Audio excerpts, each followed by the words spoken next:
So you went to Top Gun, as I understand it, summer of 2001.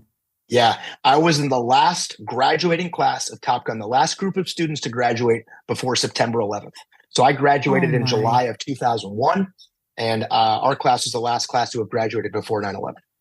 Oh my gosh. So where were you? What were you doing on September 11th? I was literally dressing, putting my boots on. I was getting dressed. It was probably, 5 something in the morning, West Coast time. I had a habit, I think in the morning I'd get up, I'd exercise, I'd get my flight suit and my boots on, and I'd flip on the TV to kind of see what's going on. So it was probably, 5 something in the morning. I'm literally lacing up my boots and I'm watching what's going on. And I'm realizing I got to get to work. I was stationed at Marine Corps Air Station Miramar, right there in San Diego. So I drove into work that morning knowing that everything had changed. And I can certainly remember that very vividly as I'm driving to work that morning, knowing that the world had changed dramatically.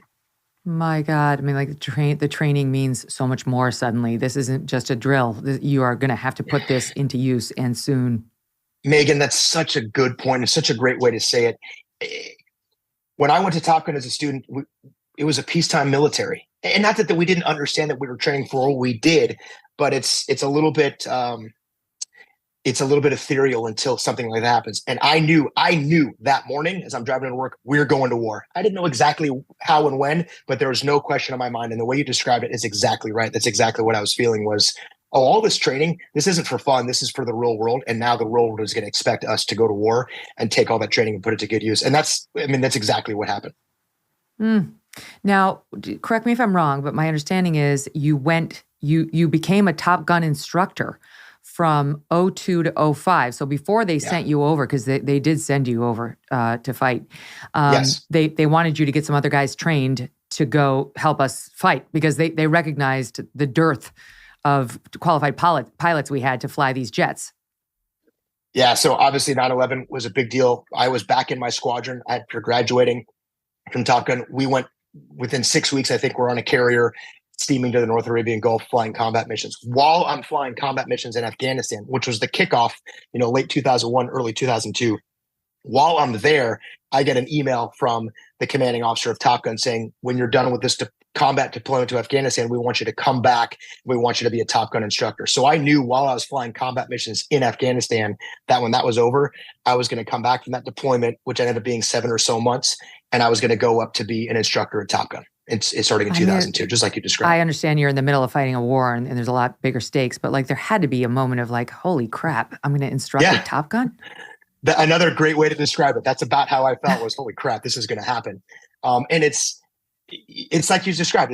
There's this blend of massive responsibility, massive obligation, huge amount of pressure, and this sense of needing to deliver on all that training. And then the sense of, I was a 14-year-old kid. I watched this movie about a guy who flew airplanes and got to be a Top Gun instructor, and that's exactly what's going to happen to me. So there was an absolute combination of all those different feelings.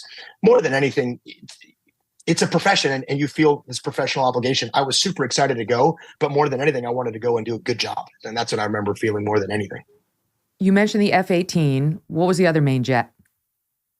So I flew a few different jets. I was very lucky as soon as I got up to Top Gun as an instructor, they just started training Top Gun instructors on the F-16, which is at the time the Air Force's primary jet, or one of their primary jets. So as soon as I got to Top Gun, I got what's called a dual qualified. So I was qualified in 2 different airplanes at the same time, the Navy Marine Corps F-18 and the Air Force's F-16, which the Navy just started flying up at Top Gun. So I spent 3 years there flying both of those jets, which was completely awesome.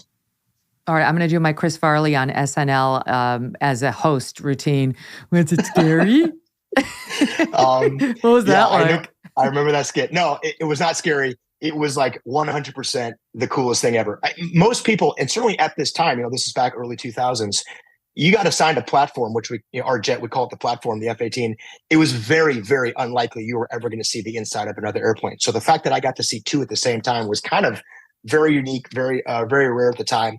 And it was nothing but just a blast. I'd land at an F-18, I'd walk across the flight line, and I'd get up in an F-16 and go fly. And at the time, it was really uncommon for anybody in the military to be flying 2 different types of fighters, especially 2 awesome fighters at the same time. So no, it wasn't scary. It was completely awesome. I loved it. So give me the cocktail party description of like GForce and throwing up and what happens to your facial skin. Like what is it like? It's not pretty. You don't want to see any of those videos. 9Gs. One of the cool things, I flew the F-18. That was an airplane that pulled 7 to 8Gs. 8Gs was kind of the magic number. Then you start flying the F-16. That thing pulls 9Gs. And just the quick explanation is all the G is a force of gravity. And so I was, at the time, if I had all my flight gear on, I weighed about 200 pounds.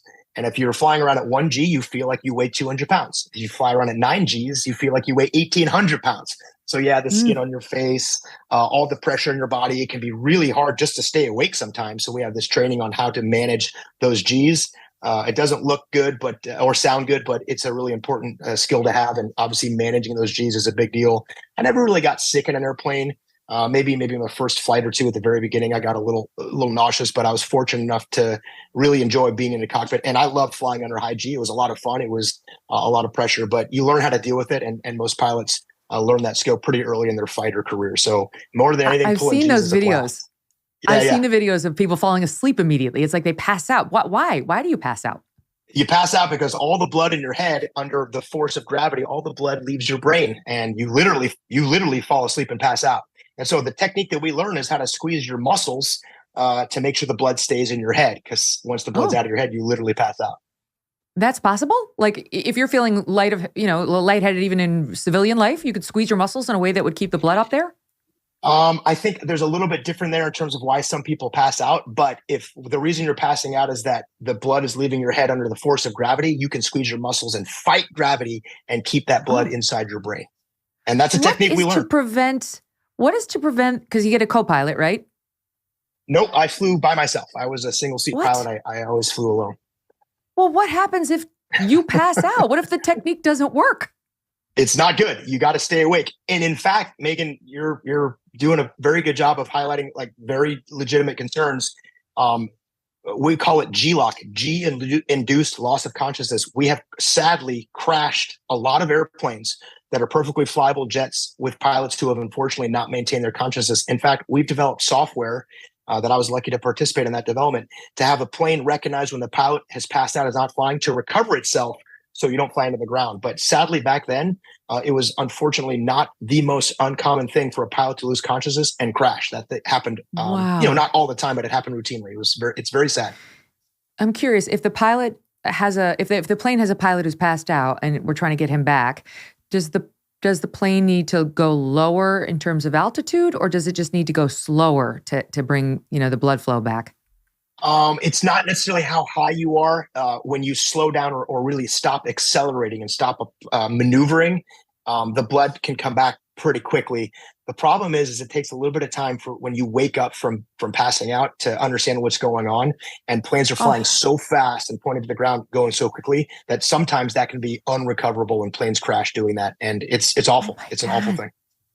Would there be a situation where you can see the guy and, you just got to say, like, all you need to do is hit eject. Just hit eject. You got to get out. Yeah. Even in the most recent Top Gun movie, there's this scene where there's a pilot that has G-lock, and it's one of the scenes in there. Unfortunately, there's very little you can do. You can try to talk to them a little bit, but a pilot who is having a G-lock episode where they've passed out, there's very little you can do in another airplane to help that person recover. There needs to be an eject thing controlled by, a friendly plane. Well, what they've developed is some technology in the airplane that goes, hey, this pilot hasn't done anything. We're flying towards the ground. It does some very quick math. If I keep going at this speed, this altitude, and this angle, we're going to hit the ground. So the jet will take over flying the airplane and recover the jet in hopes that the pilot that regains consciousness. So that technology is out there. It's awesome. And I've worked on that technology, and it has saved airplanes and saved lives. It's really cool. Oh, thank God. Thank God. I mean, I was going to say, even in my car, like if I turn to the right lane without signaling, it'll make me stay. And technology is so advanced now. I imagine our F-16s and our F-18s with guys like you, we're doing everything we can to save you, and the very expensive equipment as well. Yeah, that technology is out there. It's called Auto GCAS, and it's designed to keep you from crashing when you pass out. It's amazing. Do you ever wonder if your vitamins are working? Clinical studies show Healthy Cell's new ingestible gel technology called microgel delivers maximum nutrient absorption, 165% more than tablets. And it tastes great. It's hard to make vitamin liquids or gels taste good naturally, but Healthy Cell products are the best tasting pill-free supplements on the market. Go pill-free and get up to 15 pills worth of nutrients in one ultra absorption gel pack, saving you money and time and giving you effective doses. Take a single great tasting gel pack at home or on the go. It's great for travel. And you can mix it into drinks or blend it into smoothies, what have you. Old-fashioned tablets, capsules, and powders contain synthetic other ingredients like binding glues. Who wants to eat that? Flow agents. That sounds gross. Fillers, coatings, all of which could irritate your gut. Plus, it's made in the USA. Visit healthycell.com/Megyn, Megyn, or use the code Megyn when you check out, and that will get you 20% off your first order. Hey, thanks so much for watching. If you like what you just saw, hit the subscribe button for more clips and full episodes.